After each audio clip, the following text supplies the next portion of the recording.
The sun hung low over the Arizona desert, casting long shadows across the tarmac as the F-22 Raptor taxied in from its final run. At the observation line, a girl no older than 22 stood stiff and quiet, her dark ponytail pulled tight under a worn baseball cap. She wasn't supposed to be here. Not anymore. Her name was Elena Martinez, and she had once been the brightest star of the Air Cadets, until she wasn't. 3 months ago, Elena had been banned from the elite military pilot training camp at Fort Copperhead. Lack of discipline, they had written. Unfit for military leadership. But none of them cared to know the real story. Elena had broken the rules to help a fellow cadet, a struggling trainee with PTSD who had frozen mid-flight. She'd taken control of the simulator without permission, brought him down safely, and got expelled for interfering in classified protocol. She hadn't even argued. She just saluted, packed her bag, and left with her dignity and dreams shattered. All she'd ever wanted was to fly. Her late father, a retired Air Force pilot, had instilled that dream in her as a little girl. They used to sit in their rusty old truck near the airbase, watching the jet streak across the sky. "One day, you'll be up there, Nina," he'd say. "You just have to fight harder than they expect you to." Now, she stood on the other side of a fence, watching someone else live her dream. She still worked nearby, cleaning hangars and mopping control towers. It was grunt work, minimum wage and no recognition. But she needed to be close to the aircraft, even if just to smell the jet fuel, to hear the engines hum. Being near them felt like home. That morning, she was scrubbing down the floor of the flight tower when a call came through, chaotic, urgent. A routine test flight had gone wrong. One of the Raptor pilots was experiencing a blackout mid-air. A storm had rolled in fast, scrambling radar. Communications were cutting in and out. Worse, the autopilot had malfunctioned. Everyone froze. "Nearest pilot," the commander barked. "They're all in the air or out of range," a young technician replied. "What about our simulators?" "No backup.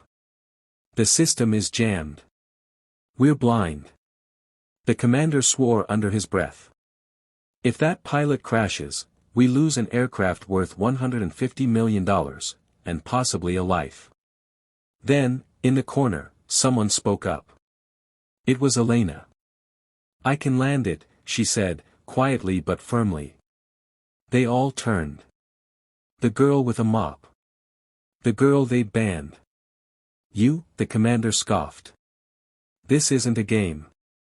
You've never flown the real thing."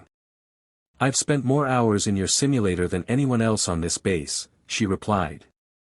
"I know the Raptor's systems inside out. And you've got no other choice." There was a beat of silence. Then, reluctantly, the commander made a call.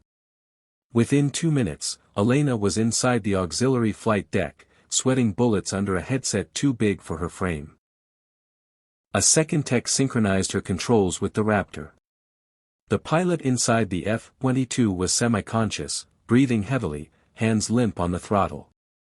"Jet 46, this is Ghost Lead." "I've got your controls," Elena whispered.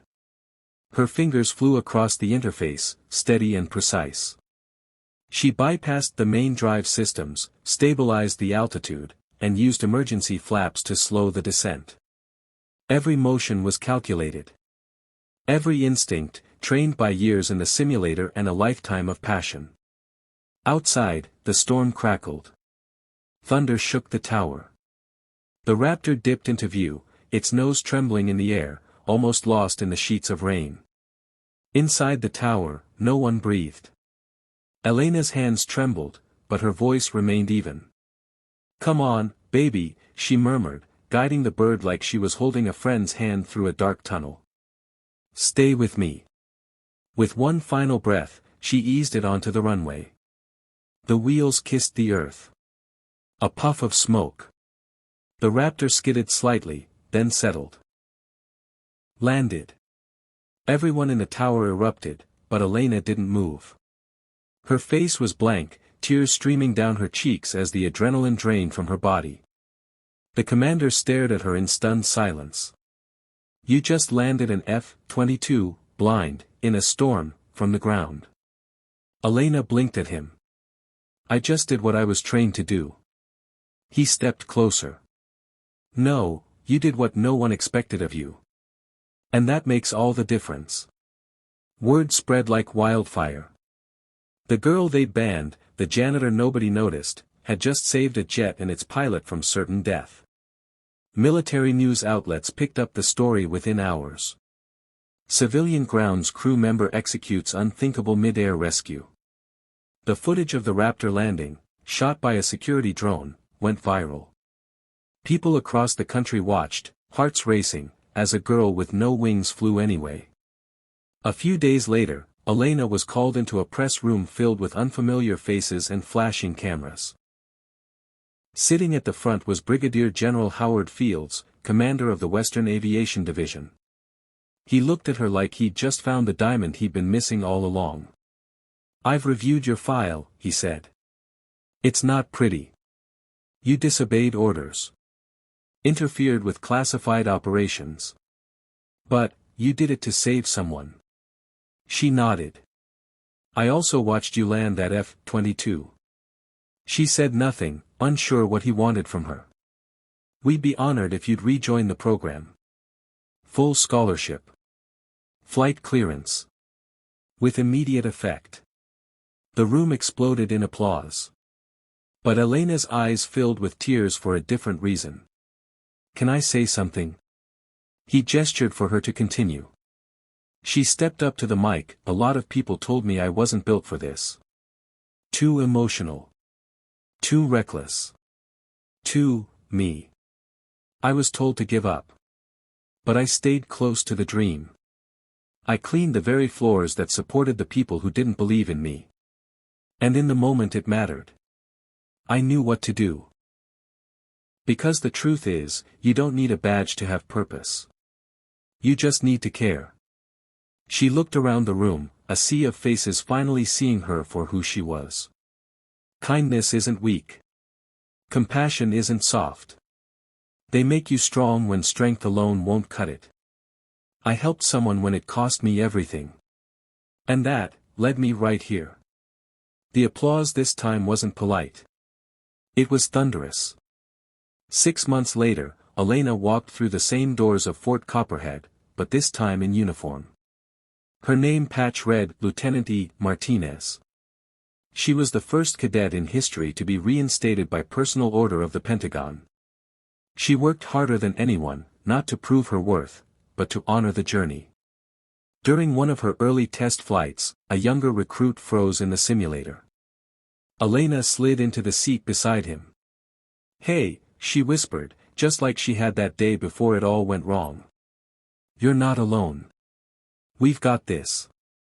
The trainee blinked at her. "But, you're the girl who..." She smiled.